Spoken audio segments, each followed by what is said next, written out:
Greetings. Hey, we're back. We're back. We're back. We're back. We're back. Conversations with Tony Mobley. We are here. Welcome to another conversation with Tony Mobley. And tonight, my guest is Mr. Keenan Campbell, a emergency manager, a lover of technology, and the project manager for Office Hours Space Vegas. And this is episode 43 of Conversations with Tony Mobley. Why are we here? We're here because life has provided me the opportunity to have real conversations with real people. First, I want to thank my guests from last Wednesday. I had the fabulous Miss Daria Musk for our conversation last week, and we had a ball. And we're looking forward to this conversation with Keenan Campbell. I want to thank the team behind Conversation with Tony Mobley. So we are here to have real conversations. We hope to help others with these conversations, but I need your help. Why do I need your help? I need your help because I want you to go to conversationswithTonyMobley.com for my website, and I want you to register so that you can participate in the Mukana chat. What is the Mukana chat? The Mukana chat is an opportunity for you to put in questions that you can ask Keenan, and those questions can be voted up and down. And so that's why we want you to go to conversationwithTonyMobley.com, or you can ask your questions on YouTube, and we will try to get those questions in. If you like this and past conversations, we ask that you like and subscribe. And so we are ready. Oh, one last thing. Set the bell so that you can get all of the notifications of the upcoming conversations. And so our very first question for Mr. Keenan Campbell is, who is Keenan Campbell? Hey, Tony, thanks for having me. That's kind of a hard question to answer. I'm an emergency manager, so fires, floods, tornadoes, hazardous materials incidents, those are what I handle for a county. I'm also an electrical engineer. So for part of my life, I spent some time designing advanced power generation systems for military trucks. Engineers and lawyers make the best emergency managers because we're analytical. And so I luckily took the engineering route, not the law route. But so I've always had this grasp of technology, and it brought me to where I am today because we always want to provide the best products for our citizens. So that's why I'm here. Well, I'm so glad that you are here, and I'm really glad that we're going to have this conversation tonight. And so I'm going to do a bit of some probing, and we're going to, and I didn't know that you were an electrical engineer, so that's something that we need to talk about. What lessons have you learned from your parents that you're currently using today? So I grew up in a big family of five. I was the oldest of five, yet I still had hand-me-downs. So growing up, it was a challenge. My father was actually an electrical inventor. He invented a computerized packaging system for companies that took bulk products and vibrated them down and weighed them, boxed them. So in the 70s, before you could go, you used to go to the hardware store to buy your nails. You would scoop them out of a bin, put them in your own bag or whatever, and they'd weigh it. So he invented the packaging machines that created the retail boxes that the Home Depot and Lowe's and all of those different vendors now have, not that are commonplace today. So every day after school, I would get off the bus at my father's shop and I learned how to weld and electronics. I burned up my first voltmeter when I was 4. So he was very hands-on with engineering and said, you have to get into it. You have to learn how to do these things with your hands. And so literally every day there was a project that I got to do, be it welding or painting. And this was all before I was 10 years old. So we were building circuit boards and I was designing circuit theories at 7. So I've kind of been ingrained in this engineering background from my father, who he was actually self-taught, had no formal schooling, invented all these products, was wildly successful. We grew up in the smallest county in Illinois, and he was the largest employer in the 70s. All self-taught, all self-made. So what I really learned from that is not only to get your hands dirty, but this incredible drive just to make something happen. You don't wait for somebody else to give you that handout or to give you that leg up. You really have to do it. And every day after school, my pay was a Snickers bar and a soda pop. Don't tell my mother that, but we would be paid with a Snicker bar and a soda pop, and I would work after school. I'd do my homework first. That was always the top priority. Get your homework done, and then come out in the shop, and I'll teach you something. So literally every day, my dad was teaching me something. It might have been the smallest thing, how to spray paint, certain crazy things. But what it did really instill is that work ethic that you can build things with your hands. You can invent things that make the world a better place from a little tiny shop in the smallest county in the state of Illinois without a formal education. And that's something I'm a huge proponent of STEM. I think every kid should have STEM and now STEAM classes, but I'm also a proponent of trades. I think there's a great way for people to learn a trade, learn how to do something. So, and my mom was in the medical field, so I didn't get to spend a lot of time with her because she was always at the hospital or on call. So I really spent a lot of time with my dad.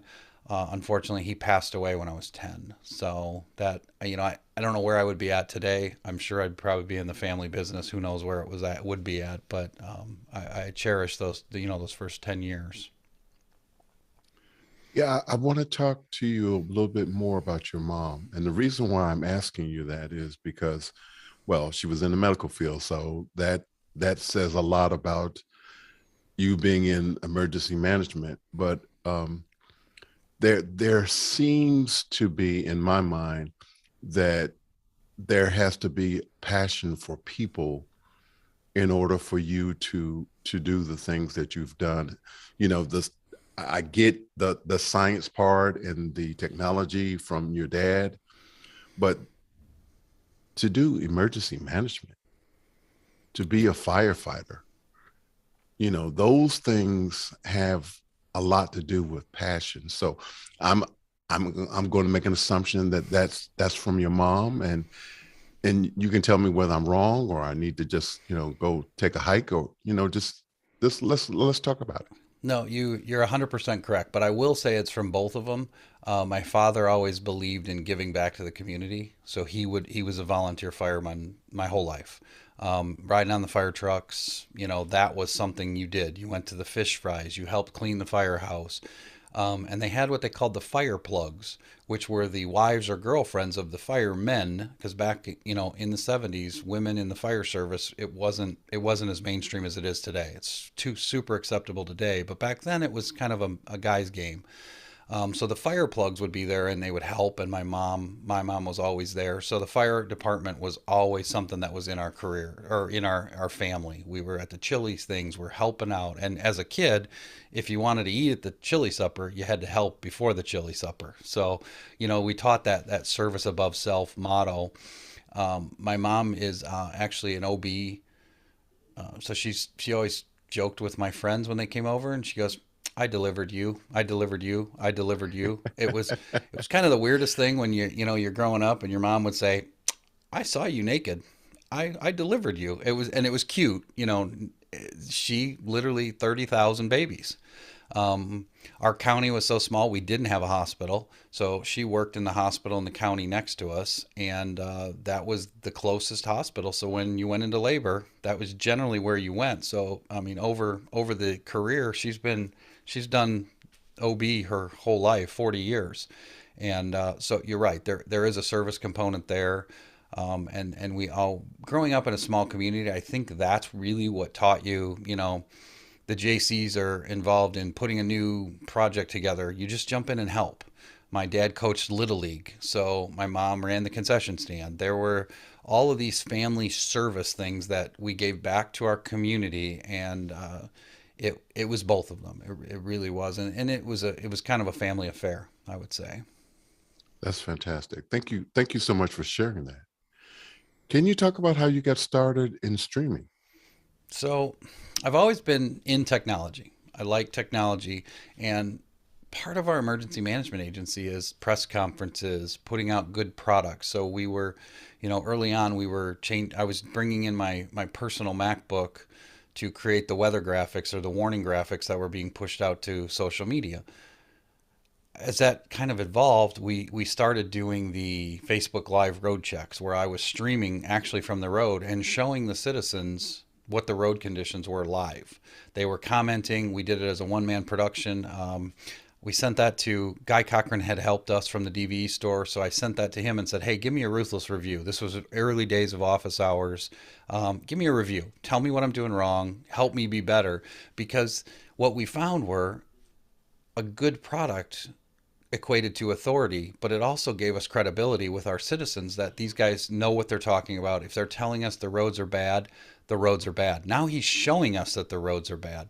So it kind of evolved from that. We wanted really good press conferences. We just I hate cell phone video.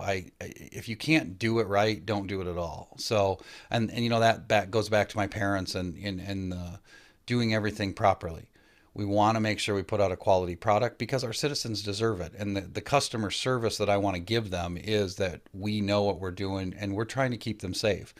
But we're also trying to teach them to self solve. So, a big component of emergency management is I can't take care of every single citizen if the disaster strikes. So, what we do is preparedness. And I want to teach the citizens that they can self solve. You can have a family preparedness kit, a plan, a reunification plan. When the tornado comes through or the wildfire or something happens, how do you get a hold of your family? Do you have enough food? Do you have enough water? Because truly, as county government, my resources are limited, and I can't provide for everything that they'll need. We sure try, and we'll do everything we can to take care of everybody and get them back to normal as quickly as possible. But that technology and that streaming became so important to us because everybody has one of these. They're not sitting in front of their television. They may not have a radio, even though we want them to have multiple ways to get warnings. They all have a cell phone. So if I can get it to Facebook and they have cellular service, we're pushing out very important warning information. And then we went so far as we created our own app. We were one of the first counties in the state of Illinois that we have our own app. It has preparedness information. So all of that streaming and the technology, office hours has benefited me as much as I hope I've benefited it. And yeah. Wow. Listen, I don't want to minimize the amazing thing that you did when you was sharing with the office hours community how you were able to um, mount a camera and you were showing you traveling through the snow and the bad weather and all. Can you talk a little bit more about that? And before you answer that, I want to appeal to the community who is watching us. We need some questions. You guys, listen, this is the perfect opportunity to ask Keenan these questions that you've been dying to get some answers to. So go ahead, Keenan, and talk about your mobile setup in your vehicle and what vehicle it was, and all of the things that you did, the cameras, and how you were able to share that with the residents of your county. And it was the first when I saw what you were doing, it knocked me down, Ken. I'm going to tell you, I was like, Wow, how was he doing this? It was just amazing. So please talk about it. So it was amazing. I didn't think about it in that level. The citizen engagement was what we were really looking for. If I can get people to react, to comment, to put it in. So the simple setup is a MacBook Pro. It's mounted on I have a console in the car, like an add-on console with radios, light controllers, sirens, all that stuff. So the MacBook sits at my right hand, so I can touch the trackpad while driving. There's a Logitech Brio mounted above on the visor, and then I had just a XLR lav mic just to get better audio. It wasn't the greatest mic, but it was better than obviously using the MacBook microphone. And the secret weapon was the 4G LTE hotspot that's built into the vehicle. So when we get special service vehicles, we order them on a fleet purchase, and they come with AT&T FirstNet, which is the public safety broadband network. So that gives us priority over the towers, things like that. So I get a good signal out. Without that, none of this would have been possible. The other component that I really am a huge advocate of is StreamYard. So we, as a production team in my emergency management agency, we took StreamYard and we built the graphics packages. We built all the lower thirds. Everything was pre-built, just like you build your show, Tony, and your engineers are building all the graphics for tonight. We pre-built those, had everything laid out, the bugs that ran across the screen. So think of StreamYard as an online platform, but it really lets you do the production. So I brought StreamYard in, talked to them about what I wanted to do, and even the engineers at StreamYard were like, we're not sure if that's even going to work. A one-man production company's problem. Not to mention, I'm driving a 5,000-pound vehicle around in a snowdrift. So for safety, most of the switching and the cuts were done either at a stoplight, a stop sign. I wasn't manually doing it, but I did know where the keystrokes were, because that's a Yeah, valid concern. I'm driving a right. vehicle down a road and I'm now trying to switch. So the beauty was we were overlaying our weather radar, so the people are seeing a loop of our broadcast radar and they're seeing the camera. So most of that was the static shots that stayed there. Now, as the citizens saw this, it exploded. The first time I did the StreamYard, within 10 minutes of driving around, I was up to 5,000 active viewers. I have a county of Wow. 40,000 people. So to get 5,000 people on Facebook watching it, and then the comments just started piling in. And the neat thing was, with one click, I could either turn a comment on or turn it off. It put their picture, their name, everything from Facebook. The user interface grabbed all that information and put it right on in a beautiful graphic. So that's all automatically built. So what I would do, and I will tell you, there were some nefarious comments that were trying spam botters or things like that trying to get in. So I could pick what comment I wanted to do. What I ended up doing was clicking on the comment, and I would do it like your show when we deal with Mukana. When the question comes up, you're reading the question. Thank you, John Doe, for the question from Pottsville, New York. Great. So I was able to do the same thing with StreamYard. And I said, Sally Smith, that's a great question. I don't know if school's going to be canceled tomorrow, but make sure you follow the Ready Bureau app and, follow it on AM and FM radio. And I gave them information. The engagement went up exponentially when their name was on TV. The kids went crazy for it because now mom's name just showed up. Mom's pictures on my live broadcast. So they were replaying it to see their name and hear me talk directly to that. So I had interactivity as a one-man operation with the entire county. And all of a sudden, then I start seeing, because it shows you who joins and things like that.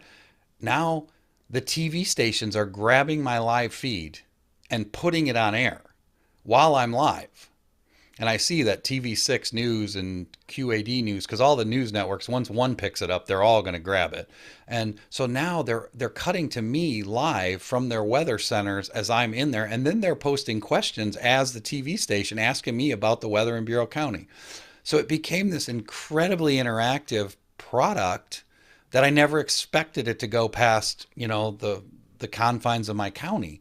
So as we did that, it just grew and grew. And then I had it where I had remote cameras coming in. So my public information officer was in another town, and I didn't want my staff to have to drive all over. I live in the community that I was driving around in, so it was pretty safe. I wasn't out in the country hitting ditches and drifts, and it was a safe production. But then I have staff that live all over my county, so I would bring them into StreamYard and say, "Well, I'm going to cut to my public information officer. He's down in this town." And then all of a sudden I would be stopped. I would cut to him. He would give an in on camera report into StreamYard from somewhere else. And then I'd cut to somebody else, one of my other staff members. Wow. So we were covering the county without putting any staff members at risk, except me. I was the only one driving around. They were all static in their communities that they live in.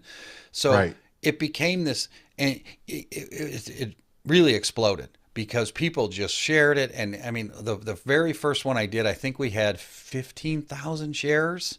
And it was truly an experiment, Tony. I wasn't, I didn't know what was going to happen with it. And luckily, we haven't had any major severe weather that I've had to do another one. But we've done it a few times. We've given them road conditions. We talk about stuff, and it was all because of StreamYard. Their interface made it possible for us to do it. Revision 2, guys talked to me about some PTZ cameras on the outside of the car and things like that, and having a weather producer. So the laptop sits where I can see it. What we're talking about doing is rotating it, which it's on a stand, so it'll rotate to a passenger that'll actually cut the show. So I'll still do Okay. everything I do and I'll drive, but as this gets bigger, we have a dedicated weather producer that's going to run the actual show from my car. So, or maybe even in the back seat, depending on how this grows. So it's been pretty awesome. So, have any big markets reached out to you about sharing what you're doing and how you're doing it? So I did after office hours. I was actually brought into California to the Cal State Parks and World Ocean Days. I was a streaming consultant for Cal Parks on how to use StreamYard, and I will tell you, Tony, out of everything I've done in my career, OH Space has been the most fun. But to see those kids in California sitting at home during the pandemic on a Zoom room with their teacher, talking to a diver under the ocean, that was amazing. And then when little Johnny asked his question, and the diver says, "Little Johnny, that's a great question. The kelp bed is," and you watch these children's faces just go, that made it all worth it. That, Oh, for wow. me, to have two-way communication from a diver under the ocean to Zoom to a kid in a classroom and back. So we had back channel to the diver so they could hear the kids talking to them, plus the topside support staff. So it became this huge production for World Ocean Days. And we spent 5 days setting it up. But that was all because of what I did here and office hours that I was able to come in as a consultant to Cal Parks. So it was that project was the absolute most rewarding I've ever had, to see all of those kids, some of which would never get to see the ocean. They either live in an area, like I'm a kid from Illinois. I don't even get to see the ocean or mountains. We don't really have anything here. So Keenan, I just can you share the link? And I know I'm putting you on the spot because we hadn't talked about this, but could you just verbally share the link for for the which California Parks uh, Ocean Day? I'll grab it because it's a YouTube link. I'll have to find it, or maybe if Laura can look it up. It's World Ocean Days 2021 for Okay. Cal Parks. Maybe your back end, because I don't have it readily available, but I can certainly Okay. get it and we can post it in the We YouTube. we will definitely make it a part of the converse part of YouTube.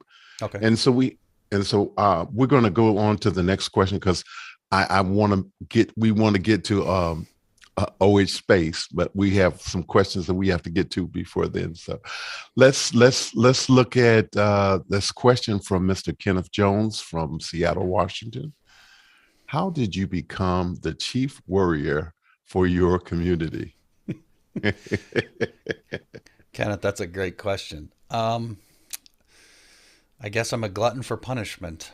I don't know. Everybody asks me what I worry about at night, and I'll tell them always it's severe weather. It's the one thing I can't control. I started with the fire service, so I was a first responder for 20 plus years. A gentleman saw me and he said, "Hey, I think you should be in emergency management. You come volunteer with me. Let's work together." So he became my mentor. Unfortunately, he got sick and passed away with cancer. And before he passed away, he had told the county, and it was the one that I grew up in, that, "Hey, you should hire this guy. He's sharp. He knows emergency management. He can build us to a level. Unfortunately, the county didn't like that I didn't live there anymore. So I had moved from one county to we bought a house in another town. So I wasn't living in the county, and they had a residency restriction. Well then, and they were the smallest county in the state. Um, the eighth largest county, which is where I'm at now, called me and said, "Hey, I understand you're looking for an emergency management job." And all of a sudden, I was hired, and I built a new program. So, and that was 8 years ago. So it's been a long road, and there's only 102 of us in Illinois. You look at other states, we have a lot of counties compared to some states with 20, 30 counties. So mine is 900 square miles, which doesn't seem like a lot, but for Illinois, it's the eighth largest. Wow. Well, I'm going to say this. I'm on the outside looking in, but it seems as if you are doing a fantastic job at your job, and what you shared with us was absolutely amazing. Um, I have another question for you. When did you know this path was for you as a public servant? I w- that's a hard question because we all struggle with you miss graduations, you miss Christmas, you miss holidays. So it's hard for me to say that anybody should be a public servant because you do really you really give up a lot of your life. And I would say I knew it when I was saw my dad at the firehouse, and he's leaving his business that feeds us, and he had jumping on this big red chip truck and putting gear on, and he's out the door because somebody called. And I saw that at such a young age that, wait, if he's not there working, he's putting his family at risk. He truly, he's a self-employed guy, so he does have the latitude to leave his job, but revenue is directly related. And even at a young age, I recognize that, like, if my dad's not working, everything is tied to that. So I learned it back then.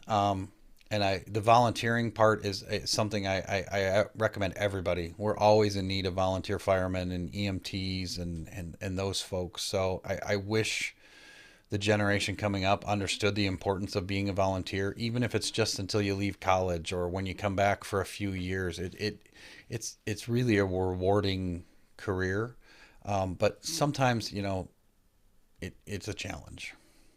I can imagine.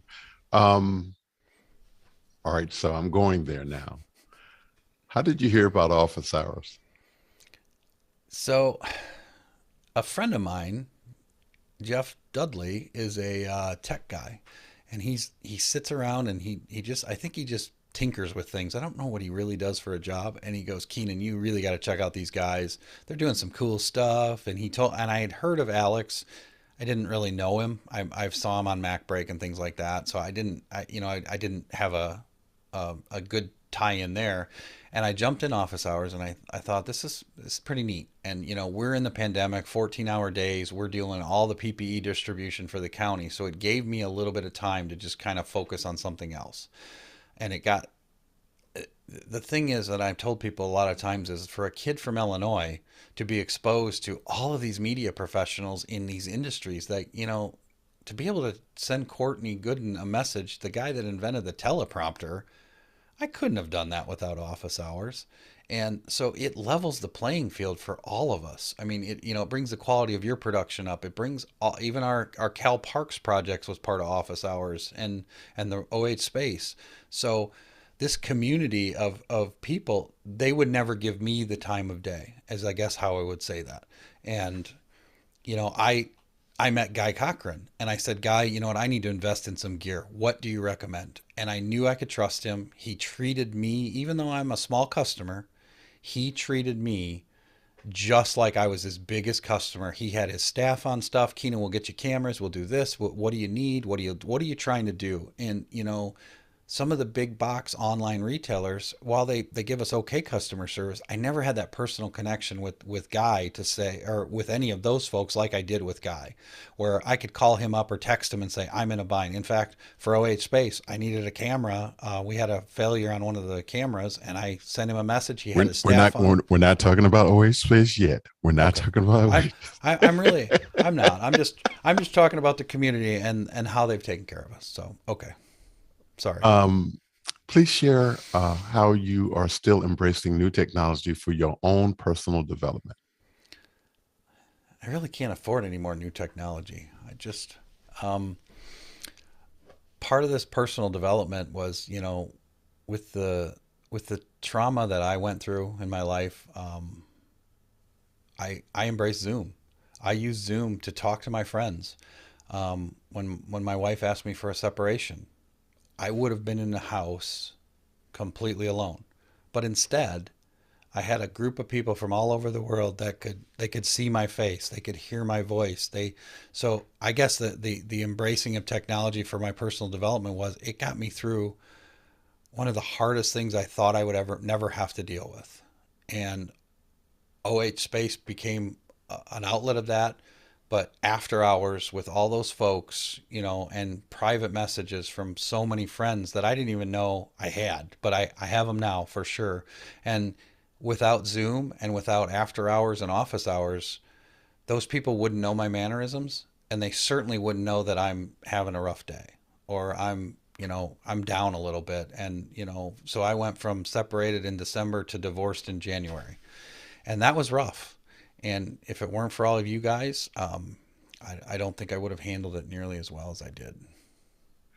Yeah, I have to share also that the community office hours knows that my wife is going through um, some things right now and health issues, and I want to say that there were people whom I have not had interaction with that are a part of the community that have sent me messages expressing their concern and care for my wife, and I want the community to know that I really appreciate it. And um, she has been a real trooper in terms of wanting me to make sure that conversation with Tony Mobley continues and is not interrupted.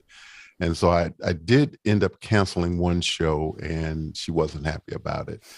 And so we are trying to we're doing everything that we can to make her happy as she goes through this trial and troubling time.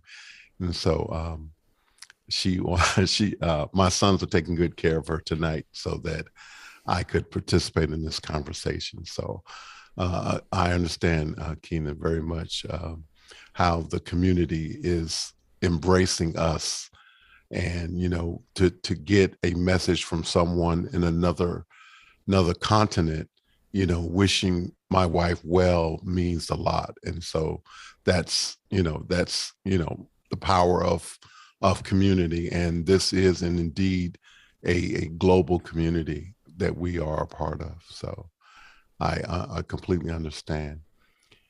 Can you share some of your early experiences with streaming in the world?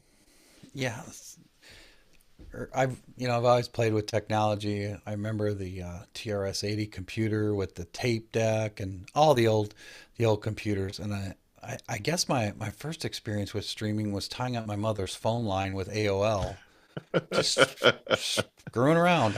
I really wasn't doing anything. I was a kid and I'm on there, and then she'd kill my phone line, and it was super fun. I mean, and AOL was just in its infancy, and they were just starting to start the streaming revolution.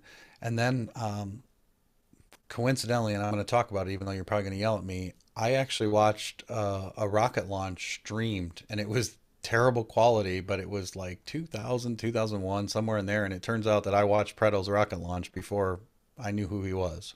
So Wow, it that's was, I amazing. mean, because he was kind of, he's like the godfather of streaming. So if you search his name, everything just pops right up. So that was the first thing. As far as live streaming, I've done some events where we had GoPros and we used the little red boxes. I don't even remember the name of them, where it had the encoder and you had to give it internet, and it was super rudimentary. Maybe no, it was probably the predecessor to the Terra deck, but you had to pay for the service. And I actually did a concert for a friend. He was out at this band camp, and we streamed it for him with just GoPros, and then he did a paywall and started selling tickets. So it turned out to be, it was pretty fun, but it was so rudimentary. Today we have so much technology with the ATEMs and all the cameras. It's unbelievable where we've gotten, and the amount of manufacturers that are out there. Yeah, very cool. Um, let's talk about your cross country journey that ended in the Nevada desert. So as we already talked, it actually was Chris Fenwick and I and Preto were talking about a rocket launch. So in the middle of that, my wife asked for a separation. That was traumatic for me anyway. I had done everything I could. I'd been in therapy with her. I didn't want to be divorced. I didn't want anything like that to happen. So I was having a rough time, and I was in after hours, and we kind of started talking about this rocket idea. And I said, well, I have to be at a conference in Denver. Preto, when is it? And it turned out that it was like 2 weeks after I had to be in Denver. So then it kind of worked out like, okay, maybe I'll just make this a longer trip. And I have a Jeep. I really enjoy just going out and the freedom of just exploring. Like I said, I'm a kid from Illinois. We don't have anything to explore. It's boring. You can go to Chicago and stand by the bean. Sorry, Kyle, but I mean that's about. We don't have anything here. So I thought about that, and then it kind of. So we started doing OH Space, and I really was digging into that. And then January, I was told that I have to go to the courthouse and sign divorce papers. So that became like, I there was hope for December and January that okay, this is going to reconcile. We made it through the holidays. Maybe things are on the up and up. And then just overnight, I got that message that said, "Can you be at the lawyer to sign divorce papers?" And that was like hit me like a ton of bricks. Like that's it. I literally went to the lawyer Tuesday and was at the judge Thursday, 2 days later. So I didn't even have time to process what was happening, Tony. It just hit, and we were done, and that was it. She decided that that's So for me, I couldn't really process it. I poured myself into OH Space because it kept me from dwelling on losing my house and my kids and my everything, losing literally everything, and moving into an apartment or a townhouse and with nothing more than a bed, a computer desk, and my car and some clothes. Everything else had to stay. So that was pretty tough. And if it weren't for all of these friends in this community, I would have dealt with it a lot worse. Well, after that January happened, now it's February, we're getting March. So I spent pretty much all of February not only being the project manager and helping make sure this thing's actually going to work, but then I had to spend some time in the desert. And I knew financially I was near bankruptcy. Just got divorced, lost literally everything. So my friend from the community, Jack, steps up and says, "Hey, I have a tent for your Jeep." I knew I wouldn't be able to afford hotels for 3 weeks in the desert. So I purchased a tent from Jack, and then I put it on the top. We installed it one night, and then I just started camping and went and explored all these different parts of the desert and just reflected. What I Wow. really did was I was trying to find the joy. When you're an emergency manager, you're always on call, you're always taking care of other people. You don't always get to stop and smell the roses, look at the mountains, just explore. So I had a lot of solace, a lot of time to just really reflect. And it kept coming up that the rocket launch, while it's super cool, it's just one part of the story. And the story, everybody kept talking about our stories and how we all come from different backgrounds and different events and things like that. So I really embrace that. I spent a lot of time with Fenwick as our director, talking about what do I need to do? I've never been through this. I've never been divorced. I'm just shocked. I'm in disbelief. So luckily I had this support. My friend Talalak would send me messages. How's the trip going? How are you doing? So all along I was alone by design, but I was never alone. I always had somebody that I could call and say, I'm really not doing good with this. What do I do? And, I can remember one time when I was driving on the trip and I was in the Zoom room, and Talalak and I were talking about some nightmares that I was having that just started popping up. And he literally spent 2 hours with me on a Zoom room talking about what that dream meant and what that nightmare meant. And I will tell you, after that night, I never had another nightmare. It wasn't what it meant. Wow. But he knew, and he'd been through a lot of this stuff, but he took the time. And we literally, I remember I was driving from Albuquerque, and he grew up in New Mexico, and we're talking about where I'm going. And then I told him about these dreams, and I don't know how this is going to go for 3 weeks in the desert with having these nightmares.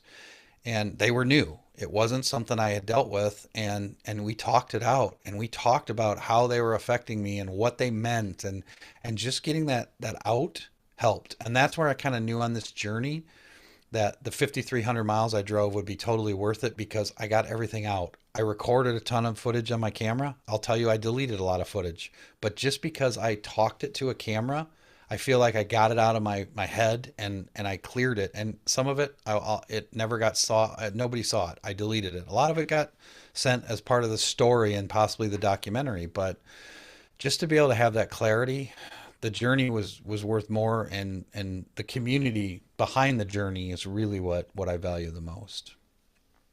Yeah, I will share with you that I've also had a similar experience with our friend Clark, with nightmares and different challenges. So he is a big part of this community. So Well, and people don't realize, we're a group of media professionals and emergency managers and talk show hosts and all of these people, but we're really people.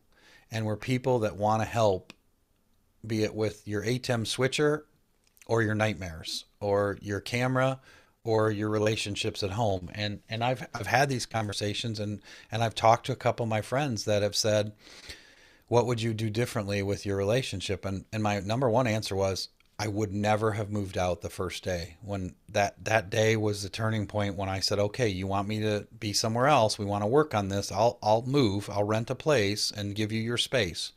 I should have never done that because I was now the outsider looking in. So when my friend was having challenges with his relationship with his spouse, he asked me what my advice was, and I said, don't move out. If it's worth saving, fight, stay there, don't leave. I don't care if you argue every night, you're in the house, you're with the person. That's where I think I failed. That because I granted her wish that she wanted her space, when I left, she had no reason to work on it. I had no reason to work on it, even though I wanted to.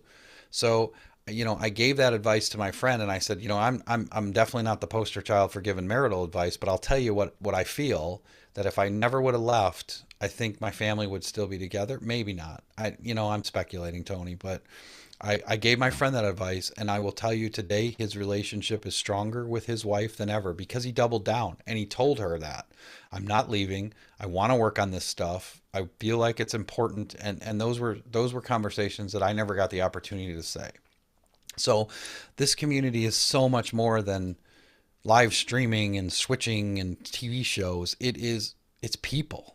It it really is. and I will share this with you. Part of the reason that that conversation with Tony Mobley exists is because um, the well, part of the main reason that it exists is because the community rallied around me to have the conversations. But what I wanted to do was to share a part of the community where people look at people and get past the things that separate us from one another. And it's about finding the connections that are there. And sometimes we get so focused on our own individual ideologies that we miss the things that we have in common. And one of the things, I'm not going to, preach office hours, but what I will say is that one of the things that it has been very good at doing is helping people find common ground. It initially starts around video production and streaming, but it goes way past that. You sharing what you've shared about, your family. I've shared my journey with cancer, and now my wife having to deal with cancer. And so, and how the community has embraced us and embraced each and every um person that is represented in this community, we are connected in ways. And the amazing thing is that the majority of us have never physically been in the same space, yet there are bonds that are so strong that, you know, a there isn't a force of nature that could break those relationships. Right. And so it's that's part of the reason why conversations exist. And that's why I'm having a conversation with a gentleman who's in Illinois and I'm in Atlanta.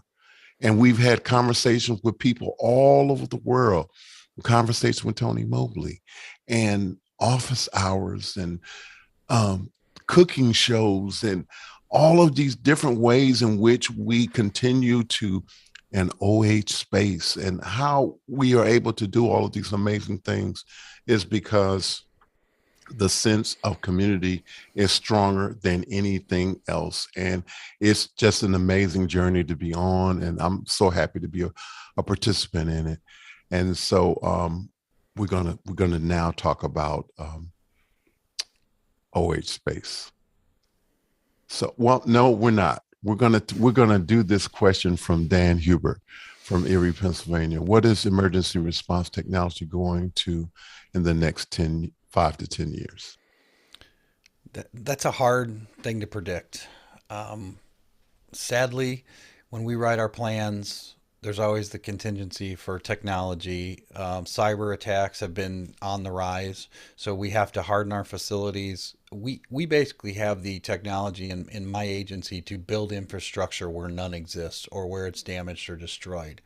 So that's hard to predict. What's going to happen? Will the tornado take out the cell phone towers? Will the fibers get cut from an earthquake?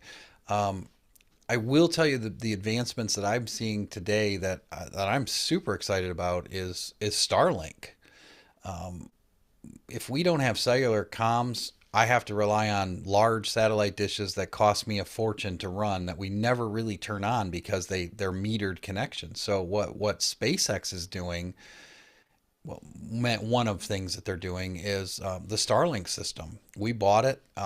We use it. So if I need comms and I need to call for help, I need multiple redundant paths of communication. So is it perfect? No, it's still in beta and it does have its issues. But I just look to that to be the future, that every vehicle we have will have a Starlink dish and we won't have to worry about communications. You hear it Talk time talk and a time. little bit about talk a little bit about what it actually is for someone who may not know. So Starlink is a project funded by SpaceX, the people that launched the rockets. They realize now that they've perfected the Falcon 9 rockets that they can put their own satellites in orbit. So traditionally, a internet provider, HughesNet or Viasat, things like that, their satellites are in a high orbit 22,000 miles from Earth.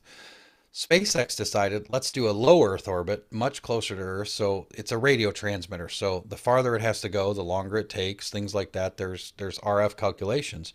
So by putting those lower, closer to Earth, they've increased the capacity, they've increased the speed, they've interconnected all these little satellites together. So they're taking care of the digital divide. And what I say with that is, I live in a small community. There's 8,000 people here, and I have gigabit Comcast. I don't have a digital divide in my community, but if you go to another community in my county that may have 500 people, are they going to invest in the cable infrastructure, the fiber optics to make that work, to give these folks anything more than DSL? There is a huge gap in rural broadband. And I know the federal government is now trying to fund rural broadband, and I truly believe that SpaceX could be the answer.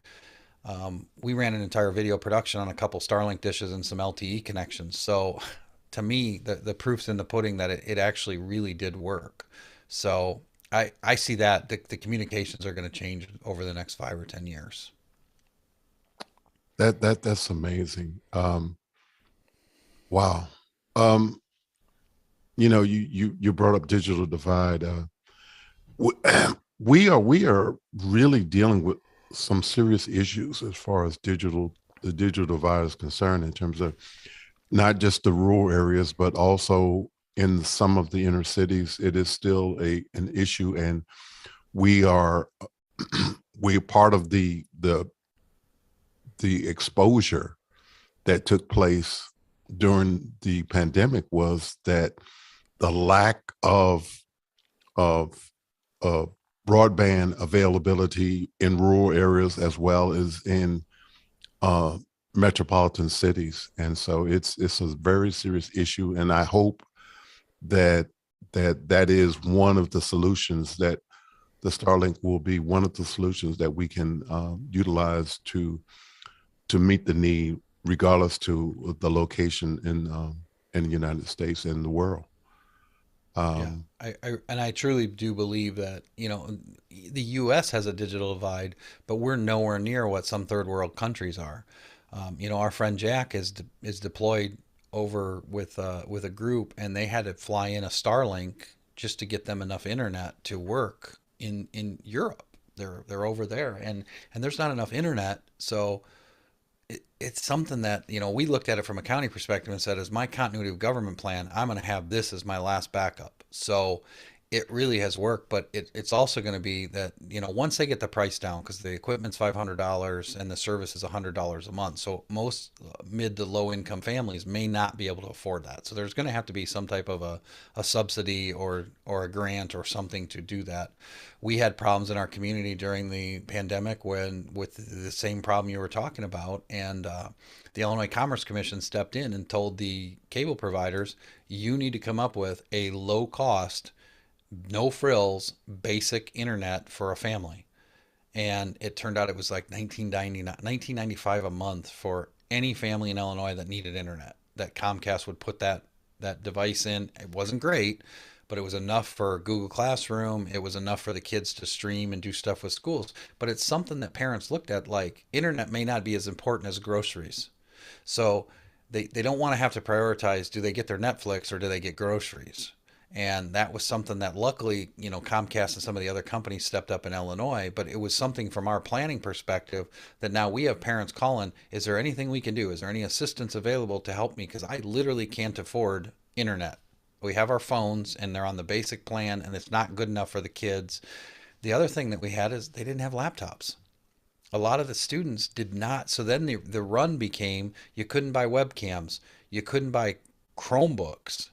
Google and Samsung and all those companies were making Chromebooks as fast. Our schools were buying Chromebooks by the truckload to give every student a laptop. You went e-learning, they may not have a computer at home. They're not all as fortunate as a lot of us that we have multiple computers, the office hours crew. But some families, they may have to share a computer between two, three, four children. That doesn't work for e-learning. They're all at the classroom at the same time. Will the internet support what they're doing? So I think COVID was a wake-up call for educators. I think it was a wake-up call for people that build infrastructure, the engineers that build the cable plants. And it was definitely a wake-up call for government that we had to change the way we operated. My people have been remote for 2 years, and we use Zoom. I can run an entire emergency operations center on my Zoom room. I have all the different sections built into it. There's breakout rooms available. So if Zoom adds a few more features to it, it's going to be incredible. But what it taught us with government is we don't have to be in the same room, and it did the same for corporations. Absolutely, it did.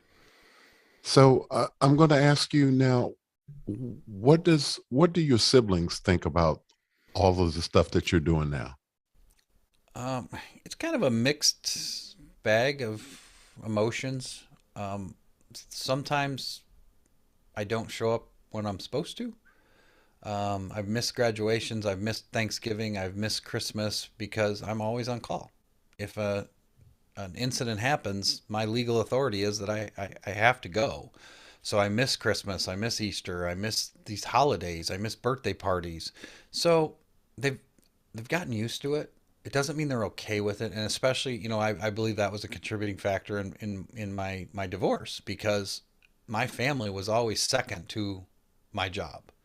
A lot of people, you guys don't realize how lucky you are that you work your 9 to 5 and you go home and you're home. You can open a beverage and do whatever you want. I can't because I'm on call 24/7, 365.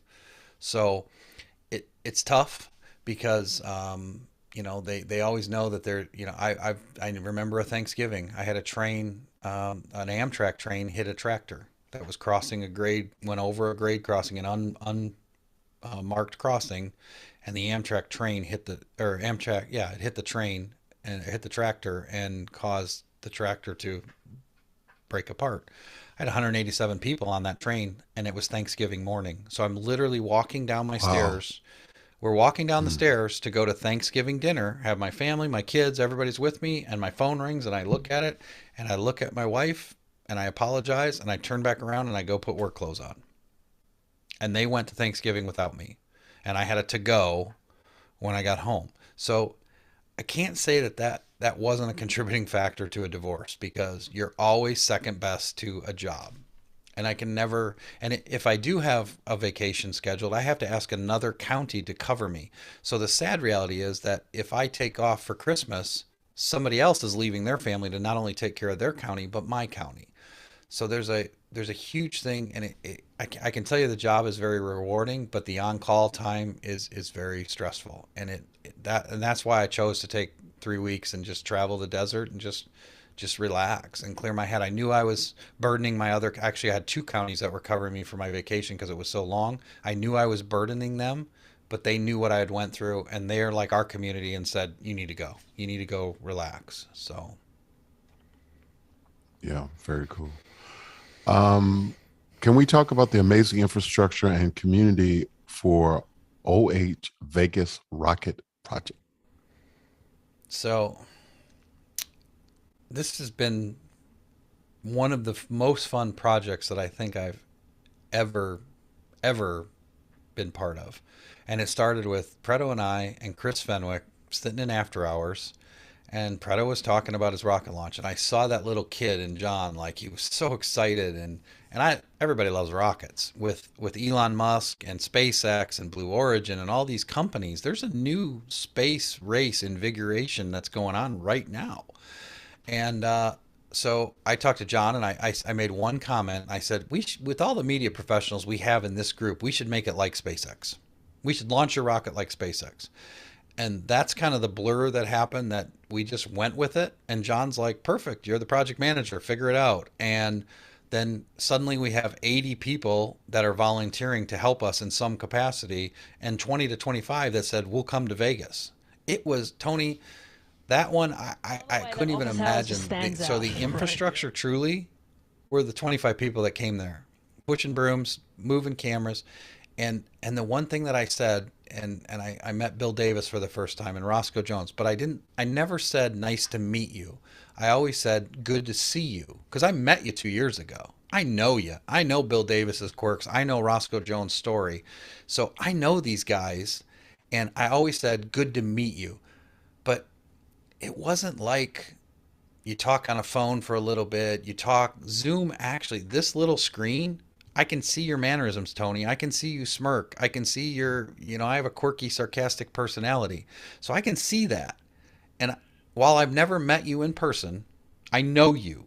And I know when you're having a rough day, and I know when you're dealing with that. So when these people came together, and we videotaped everything. We recorded this. There's I think they said there's like 185 or 885 gig of footage from the OH Space Project. You guys saw a small chunk of what all my story and everybody's story and the pre stuff. But when you see the infrastructure was amazing, but the community was what made that infrastructure work. I brought dishes, and we had PepWave routers and Starlinks, and that stuff we can talk about all the time. But what I really want to talk about is Roscoe Jones stepping up and having three camera operators that are part of office hours that said, hey, I've never ran a camera, but I'd love to try. Is that possible? And Roscoe was so good. He was running that control room like he's teaching students at the university. And you saw the product. The product we Right. produced was unbelievable. And I had my in ear in, so I was listening to the program, and it was going. We had a few glitches here and there, and like I always tell people, Fenwick gave me money to put bubble gum on the top of the igniter so the first launch wouldn't go. I'm kidding. That's totally a joke. We couldn't have paid for that. That PR was, oh my God, it didn't light. We literally, Tony, I'll tell you, to God's hand, that we tried everything to make sure that was going to go perfectly. We ran our checklist, and that igniter wasn't our fault. It never even burned, but that was good TV. And the telemetry having issues and all those things. Everybody says if we just had one more day, I don't know if one more day would have helped us. We might have needed another week. So it was unbelievable. But when I saw those people, there was a level of comfort that I knew Roscoe, and I got more hugs that day of the or days before the launch than I'd ever had in my entire life. And I can't say I'm a hugger, but I was that day. And it was so cool to see those people outside of that box. You don't see everybody from the waist down. You only see what we're seeing here. So it was super cool to have those people there on site, and there was no bickering, no arguing, very little friction. It just, and all these people, we had $500,000 worth of equipment there that people just said, we'll bring it. So that's the power of community. Amazing. It was amazing. But I want to go on record. You guys left us hanging. We wanted to see the recovery of the rocket. So I that was yeah, I agree. We didn't do that on purpose. What I will tell you is I took John out. We had the camera crew. You saw the video of John in the car. I was driving it, and we're trying to get to the rocket. You have to blame Chris Fenwick, because if I were in my Jeep, we would have got the rocket. But because I was driving Chris Fenwick's brand new Dodge Ram in the desert, I really didn't want to be the guy to scratch both sides of it. So we had to abort the recovery because I didn't want to scratch Fenwick's Dodge. If it were my Jeep out there, it's already scratched. We would have taken it all the way out there. The other delay was our friend Chris Widener from Indiana, one of our office hours members, got stuck on a rock, recovering the rocket. So then Jack Blair and I had to take our vehicles out there, and I had to winch him off a rock to get his vehicle. So I had to recover the recovery vehicle, and the rocket was there. And it was so funny. I walk out there, and I'm walking. I look at his truck. Okay, hey, where's the rocket? And I was more concerned as the project manager, like, oh, the truck, whatever. Where's the rocket? Let me see the rocket. And I walked up to the rocket, and I snapped a picture of it, and I go, okay, let's tow you out. So we towed him out, and then there was a dust storm. So it was not intentional to leave you guys hanging, and there is going to be another version of the live stream that's being cut a little bit. We're going to take some of the drone off the beginning. Jeff Powers is working on the editing and with Fenwick, and then the recovery will be at the end, plus some instant replays of the launch. All right. So they're making it more. I'll tell you, Tone, the live stream was unbelievable. It went off. It was sent with every challenge we had. It was such a great production with Tuomo flying in from Finland. Unbelievable. It just, and it all came down to that one moment where I was standing next to my friend John Preto, and I looked over, and I know it was just my brain playing tricks on me, but as soon as that rocket launched and I looked at John, I saw a 7-year-old little Johnny Preto. He was right back to when his father took him out to that lake bed and shot rockets when he was 7 years old. And that to me, it still chokes me up a little bit, because I don't think, we were there for Preto, but by the end of it, we were there for everybody. And the project became a catalyst of community. And that's what means the most to all of us, that, we were all there for John's goal, but for our goals. And our goals were to be there as a community. And unbelievable what we said after that. We were sitting around after dinner at the little party. We said there's nothing office hours can't do. There's nothing this community cannot do. It's to put that together on a desert. That, I will tell you, I had a little bit more hair before the launch, and as we got closer, that's why I have the O8 Space hat. I can't reach it because it's over there, but I have an O8 Space hat because I knew I was going to burn in the desert. And yeah, it's unbelievable what we could do. Keenan, you brought tears to my eyes talking about this. Wasn't there a comment by someone saying that there's no way that we can get internet out there and it's impossible, and you guys figured it out? So wasn't that a thing? Preto said it. Preto goes, so we're talking about it, and John said, that's a great idea. And he goes, but there's absolutely no internet. There's no cell phone service. There's no nothing. And I'm looking at it. Engineer kicks in, but also emergency manager kicks in and goes, I have to provide internet during a disaster. We have dishes. We have all this stuff to send. So I'm on my computer looking at our link calculators and where cell phones are. And within 10 minutes, I'm like, hey, Preto, I got internet. It's fine. I can shoot it from the Magic Mountains 4 miles down here. I had it all literally planned out, and I sent him the screenshot of how it would work. And that was kind of the turning point where it's going to work. And then Chris Widener brought in a Starlink dish. Audio Greg brought in a Starlink dish, so we had those also. So we basically had two Starlinks and two redundant networks, one LTE from 4 miles away. We built our own network, plus we had Starlink there, and it didn't work flawlessly, as we never expected to. But what I will tell you is the problem solving that happened between Widener and Jack and I, and then Jeff was out there and Greg, we had internet. They were watching Netflix in an RV. So to me, the kid, and I said that on after hour or office hours, some of the kids that were out there were family members of our staff, and they were bribed with Netflix. So I had this huge weight on my shoulders to not only, oh yeah, we have to live stream this rocket launch, but these kids need Netflix.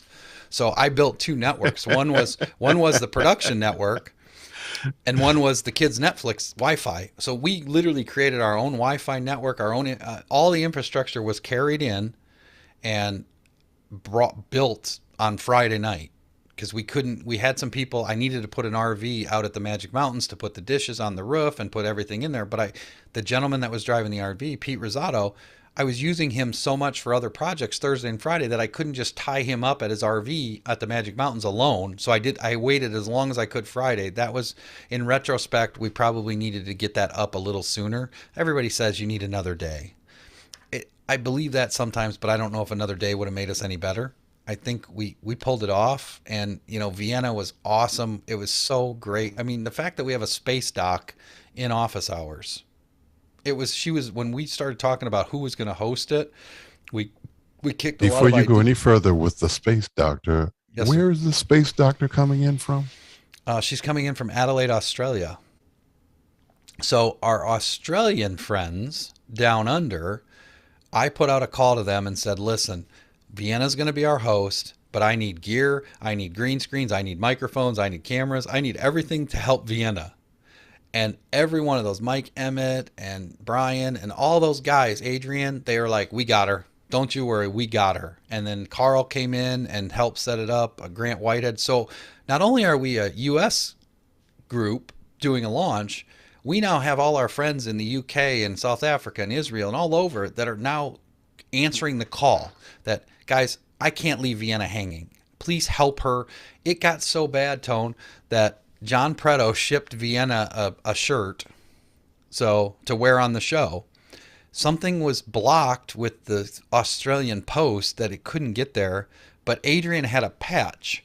So Adrian shipped the patch in Australia to Vienna and had it sewed on her shirt before the launch. So she had her uniform shirt that we couldn't get to her. But we needed the patches. We had shipped patches early to a lot of them. Vienna never got hers, so then one of her Aussie friends gave up their patch so she could have it sewn on her shirt for the launch day. It was not only just the people in Las Vegas that came in from all over the country and the world, but it's all these other folks that just stepped up. They created their cool videos. You saw some of the Aussies did their Go for Launch video. We worked with them on that. It just kept snowballing farther and farther. And as an engineer, I kind of want to put a stop to things like, okay, if we do any more, we're going to fail. We need to just kind of, and I couldn't get anybody to stop. Poor Sky kept throwing more stuff, and it's like, please stop. Just no. Can we just run a show? I'm not in the video production world, so it was friction for all of us, because some of us are like, we want to make sure we're going to have a show, but if you keep piling this stuff on, are we going to get it done? Are we going to have enough content? Are we going to have enough stuff to make this? And I will tell you that if I had to hire a director, it'd be Fenwick.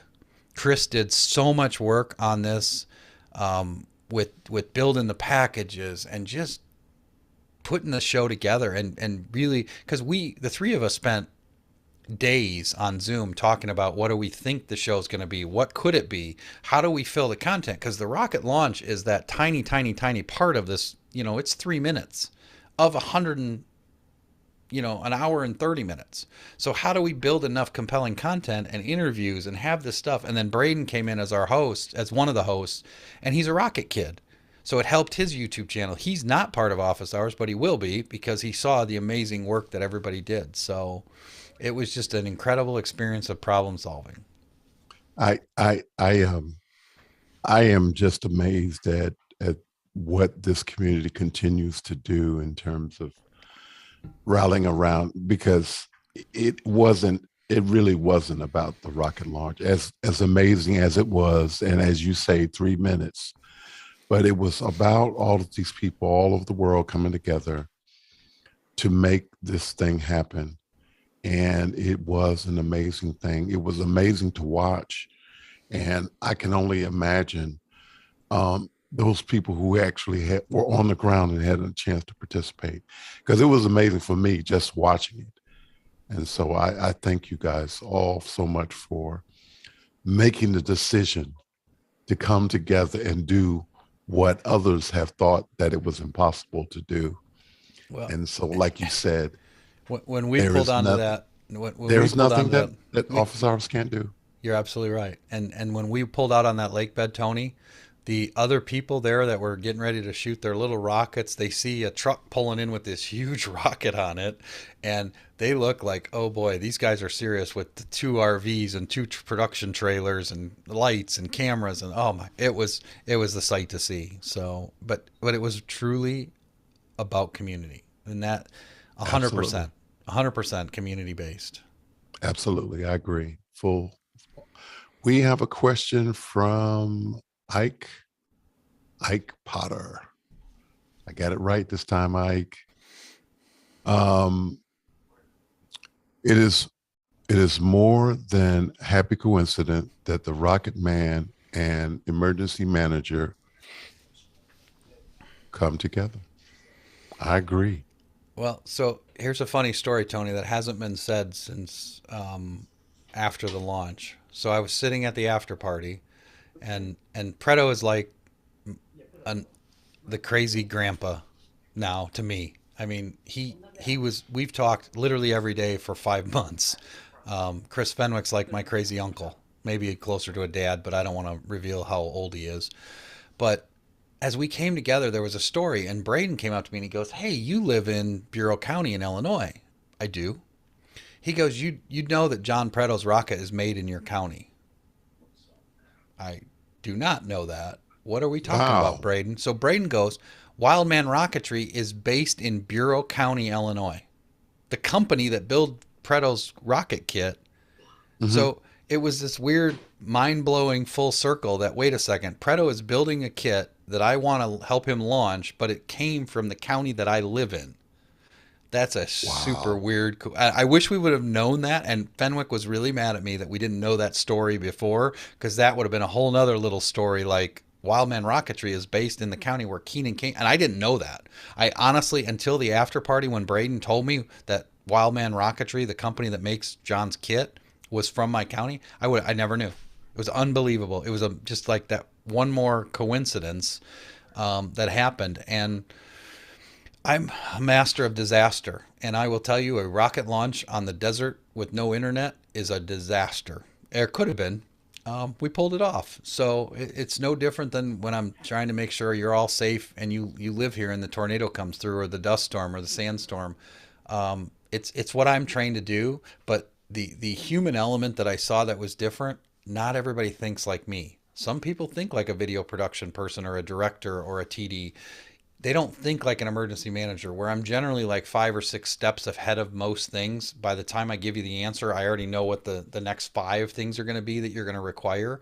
So one of the comments that somebody said, I think Fenwick said it, that I'd work with you and Jack anytime because you were always anticipating what we need. We were doing logistics before they were asking for it. We had already solved that problem, or we were very close to it. So there's a neat dynamic that we're not in the business per se. There were a lot of people that aren't seasoned AV broadcast professionals. So to mirror us as emergency people or lay people with the pros, it was a learning curve for me. It was a learning curve for them because I'm an operations guy. Sky and I kind of had, some conversations. He wants to bring the community together to solve a problem. I don't. I want to talk to just the guy I need to talk to, and I don't need all these other people here to help me crowdsource the problem. I want to fix it, and then if I can't fix it, I'm going to come back to him and say, "Sir, I can't complete the mission. I need some more resources, or I need money, or I need whatever it is." So there was a weird dynamic, and it was interesting because we have different personalities. Some people are more community theater-ish, and then there's some of us that are just operational. I just want to get the job done. I want that rocket to go. That's literally, I don't care about anything else. And I know that may sound a little narrow or a little short-sighted, but I was there to be the project manager to make sure the launch went, to make sure John had everything he needed to do it, and anything I could do to help him, I was there to run it. But in the back end, I got Chris yelling in my ear, "We need more 10 more minutes. What's Preto need? Is he ready?" So the other side of this is John had to build the rocket, and as you saw, we left him alone because it's stressful enough to put this big cannon together, and we didn't want a camera crew in his face all the time. So very rarely did you see us Braden would come up and he'd ask John a question, then he'd leave John alone. John built the Hmm. rocket. I So remember that. we did that on purpose because it's already stressful enough for John. We didn't want to burden him with cameras up in his face all the time. So Chris, as the director, he's kind of running the show and making sure that we get enough content from John, and then like you'll see me do the checklist. What a lot of people didn't realize is that checklist is real. That's John's checklist to get his certification, and we wanted to make sure it was as real as possible. So you saw me run it through with John, and he said affirmative, affirmative, yes, affirmative, and then we load the rocket. So we had all those steps kind of laid out on my iPad that this is how that's going to go. Meanwhile, Chris and Sky are over in a production truck with the run of show. They're doing the show, but it all has to kind of run together. And poor Noah, Noah's a rock star. Noah was running around like a maniac. He brought in the cameras, some lighting. Noah set up all that stuff. Trained the camera operators, helped Roscoe get it set up. Noah was the one of the shining star. Everybody was a shining star. I'm not going to pick one person, but then Noah gets pulled to go on camera. Like, oh, we're going to interview Noah. Wait, Noah's doing all these jobs, and now you're pulling Noah. But that was the production side. So you'll see that they had me sit down and I did an interview about safety. So we had a lot of that stuff built into it to add more depth to the show. And I have to say, I couldn't have built a show that good. I'll give Fenwick all the credit in the world. Chris really, he built that show. He really did. And you can tell that he's a media professional. So I couldn't have pulled it off. I could have made it work, Yeah. but it wouldn't have been that quality. We want to thank we want to thank Noah Sargent, and we also want to thank all of the amazing people, John Preto and the amazing team that was led on this project. It was an amazing thing to watch, and I I personally think that it should be shared with educators and school systems. I just think it was amazing. And I think it should be shared for two reasons. The first reason is that the science part of it, in terms of making it work, but then from a social studies point of view, the sense of community and how these people were all able to come together and do the work. And so it was just an amazing thing. And so it brings me to the question we really already kind of talked about it, but I'm going to ask it again. How has the world changed since COVID-19? I, that I think that question's been beat up pretty hard. Um, for me, we realized that I don't have to be in my office to run an agency. I don't need 30 people in a room if they're going to get sick. And I told my staff, you guys need to stay home. Unless I call you and we need to do something and we have a disaster. I had 3 federally declared disasters in my county at the same time. So I had a derecho that came through. It took off the roof of my warehouse, our EMA warehouse, and it took down the tower at my dispatch center. After that, I had a flood that was an underground tunnel that blew houses off their foundation, and I had COVID. So my staff and we were ultra efficient. I bought them all iPads. We're on Zoom. I will tell you what COVID really showed me is that we are more efficient than we ever thought we were. And my guys were on Zoom constantly. We're out from scenes, and if it weren't for Zoom, I don't know if I could have ran my operations. And I know I couldn't have ran a rocket launch. There's no way. So, but we used Zoom before in a limited basis, and now it's so integrated. It's even written into our emergency operations plan that you'll get on the Zoom room, you'll open the Zoom room, you'll do this, and it's literally in the plan. There's not too many products that you can say aside from Word, Excel, PowerPoint that are in a plan. But now these communication methods, my guys are like, just jump in the Zoom room. Don't call me. Don't text me. Just get in the Zoom room. And that's how we ran OH Space. We had a Zoom room 24 hours a day for 4 months. And it was the engineers, the telemetry, they were solving problems every single day in that Zoom room all over the world. So what COVID has showed me is you don't have to be in an office building to be a worker. You can have a better quality of life at home. You don't need to be there. And I think that's what the struggle is going to be going forward is people don't want to go back to the office. I know most of these folks that have been home for 2 years, they got used to being home with the kids. There's a better quality of life. I look at my job, if I could at least spend the days with the kids, going out at night for a meeting or an incident isn't as big of a deal.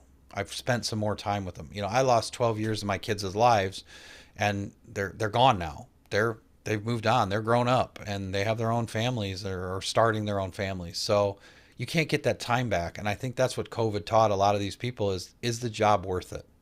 Is that career worth the money and worth the time away from your family? Or can you find a remote job? But then for corporations, our friend Nigel who runs Bravas, he builds these, beautiful remote working studios at people's homes and conference rooms and all that. So now his company is going to pivot to say, if we can run a rocket launch, John and I were on his podcast. If you can run a rocket launch, you can run a Fortune 500 company from home. So I think that's how it's changed. Amazing. Amazing. And were it not for COVID-19, we probably would not be having this conversation. A young man from Illinois and an old man from Atlanta. Thank you for calling me young. I appreciate that. Well, you're younger than me. You're a lot younger than me, so I can say that.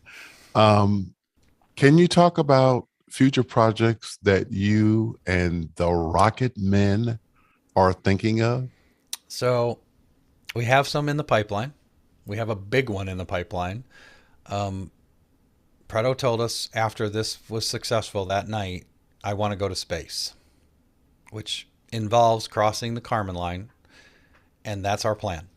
Currently, we are planning it'll be an 18-month engagement to go to space. It'll involve 4 rockets because we'll need to have some backups, some testing, things like that. And what's super cool about it, and you earlier, Tony, you talked about the educators, and we did engage with office hours education, and Dr. John Idelson was with us. The problem was that these educators are so overworked and they're just underappreciated that we didn't have enough curricula or lesson plans or any of this hasn't been vetted. And we tried to make the show as family friendly as we could, but there was some language that slipped through. We weren't going to censor it because it's a real thing. But what we need to do going forward is make the show. And the other question, the big question that came up is, what grade level are you targeting? 1 to 2, 4 to 8. So there's so many dynamics in the educators world that I don't have to even worry about.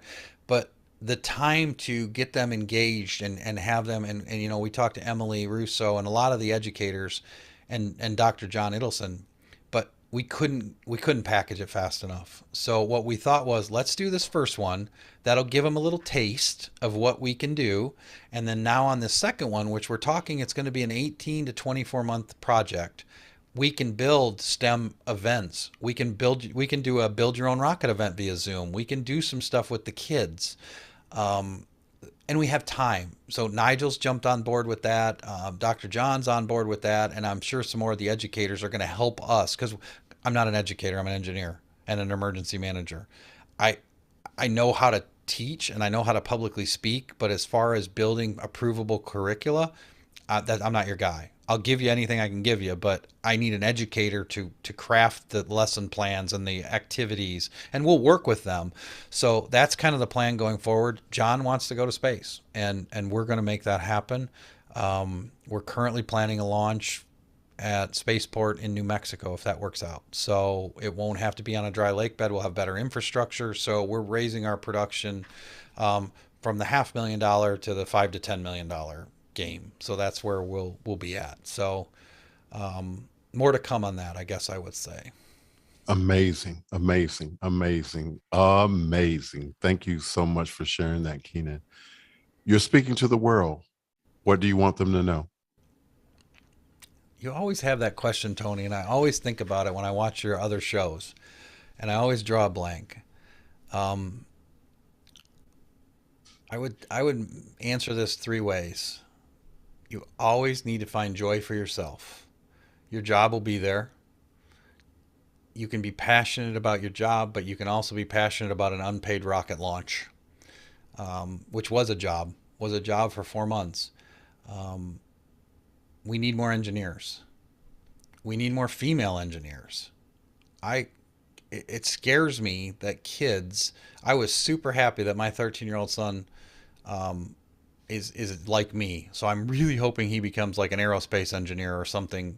Rocket. He loves rockets. He was mad that I didn't take him with me on this project, but it would have been a little too long to be gone. So I'm hoping we need more engineers, but we also need more tradesmen. Their kids can make a good job. So college is for some, and college is not for some. I'm not an advocate either way. I feel like do what makes you happy.